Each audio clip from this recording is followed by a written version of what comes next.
What's happening, crypto fam? Happy Wednesday. Good morning and welcome back to Love for Crypto. I'm Scott. It's a pleasure to have you here. I appreciate you taking the time to consume the content, so thank you.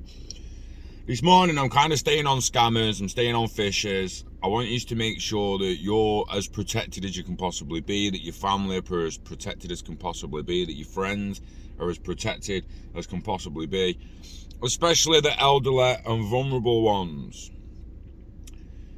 30 seconds and can't swear yet. These that are after our vulnerable, old and vulnerable family members, they need something happening to them. I'm trying to find a nice way to say it. These ain't no Robin Hoods. They're not even Al Capones. Yeah, they're not robbing off banks. They're not robbing off corporations. The burgling, the digital burglary, that's what it fucking is.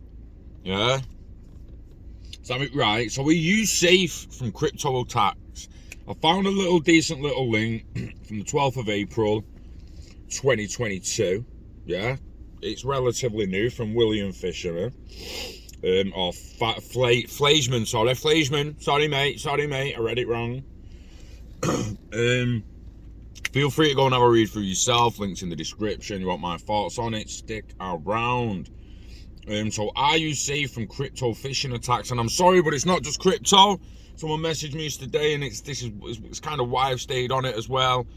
People ringing elderly after banking details, telling them that the pension's not gonna be there if they don't pay in another blah blah blah. Literally just stealing their pension off them and more. So wherever there's money to be had, there's always a collection of lowlives who want to get it dishonestly. In the old days, the lowlives rode into town, robbed a bank, and maybe a shootout would ensure. Yes, the bank lost money, but at least we got good films about Frank and Jesse James and Dick Turpin.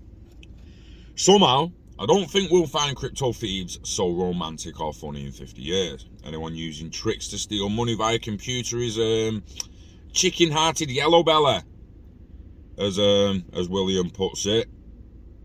I'll go one further, William. They're a fucking twat who wants a throat slicing. You want the throat slicing. I swear to fucking God, take my mum's pension off her, or blag my mum's bank or anything like that. Blag my mum in that way, mate, and I find out who it is. We find you and I get my hands on you. I'm doing 40 years happily. I'll end you. You and me, or I and you. It's as simple as that when it comes to that, mate. Because I'll do the time. I'll drag you to the police. I'll drag your corpse to the police station and look at what the fuck I just did to that cunt. Horrible bastard. Where's your cuffs? I'll put them on myself. These ain't Robin Hoods. Robbing off the top to give to the poor. They're robbing off the poor to get to the top. Fuck that. So this guy's not saying James Younger gang and Dick Turpin are models for human development, but they certainly weren't cowards hiding behind computer screens and keyboards. Nevertheless, the modern thieves are highly effective at manipulating others into paying or playing their game. Here are some phishing tricks they like to play. Share them with your family, make them aware. If the bank rings to ask for some money, blah, blah, blah, just put the phone down straight away. Ring the bank back yourself. Say, if you just rang, I believe someone's just attempted to fish me. Blah, blah, blah, blah, blah, blah, blah, blah. So the main way is to scare them. They manipulate victims by scaring them. For instance, just now someone pretended to be a cop called my wife and said our car had been found in South Amsterdam full of cocaine, and that if she didn't pay a fine in cryptocurrency, her BSN number would be cancelled. Luckily, she knew the game and told them to sod off.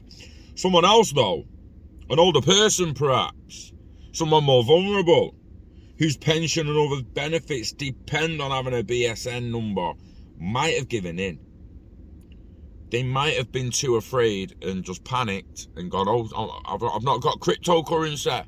Like, they're just going to say, oh, well, have you got cash? You could send us some cash. or give us some details and we'll bish bash bosh. Fucking, oh. Also, the blackmail trick: a stranger rings or emails saying he knows you have a very exotic taste in pornography. You then get an ultimatum to send crypto or have your internet history published.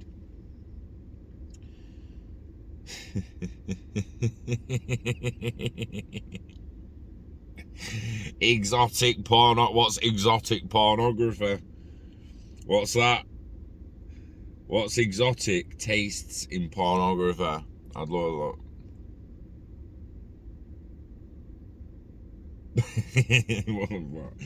If you are a pornography connoisseur, getting this ultimatum is quite scary. Even so, if you get such correspondence, take Lord Wellington's approach and say, publish and be damned.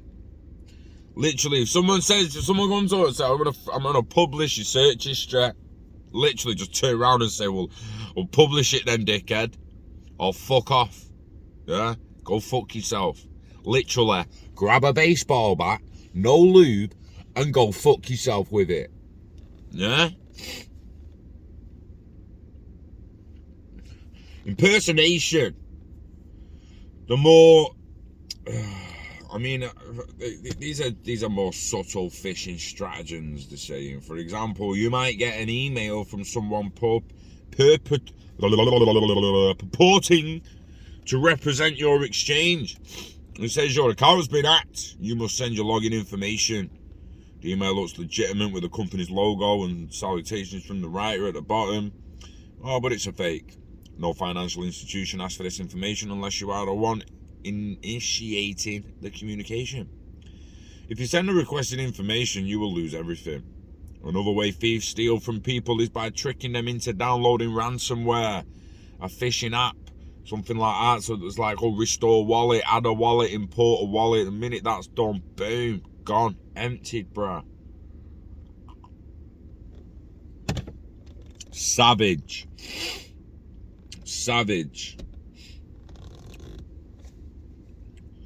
Greed takes over these motherfuckers. The greed trick is targeting the stupid, the fucking idiot.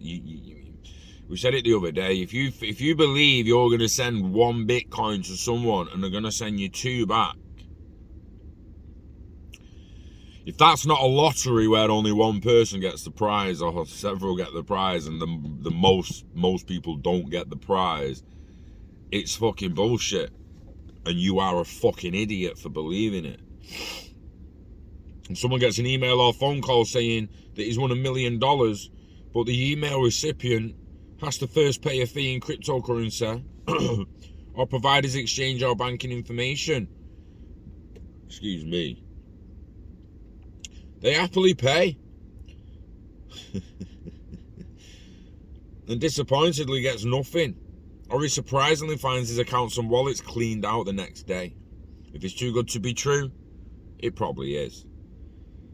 The lesson is not to let other people frighten, trick, or use your worst vices against you. Instead, always exercise due diligence when opening your email or responding to texts and calls. Even the best antivirus software doesn't protect against poor judgment. Phishing comes in many forms, but vigilant and critical thinking in the short term can protect your assets and your sense of security in the long run. Listen, guys, I just want you, your family, your loved ones, and your friends to be safe. I want your assets to be safe. I don't want anyone getting shit they don't deserve, anyone stealing stuff off you. It's fucking wrong. So we need to just be careful. As I said yesterday, educate the people that you try to pull into the space. Don't just say, oh, you want to go and invest in crypto.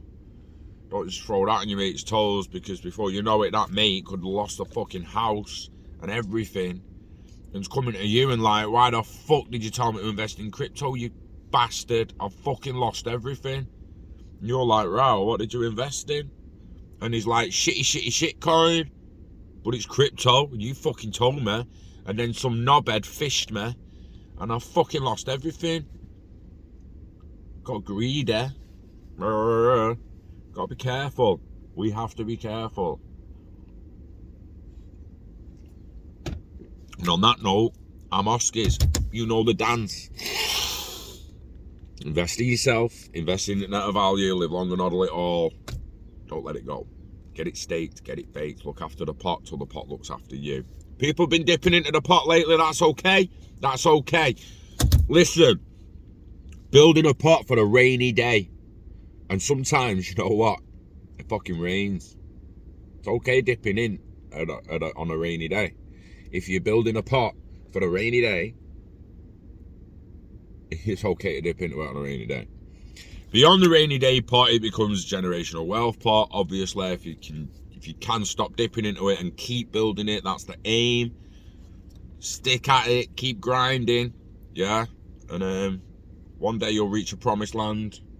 We know about that shining light, yeah. We either succeed or die. It's bright as fuck. Enjoy the rest of your week, guys.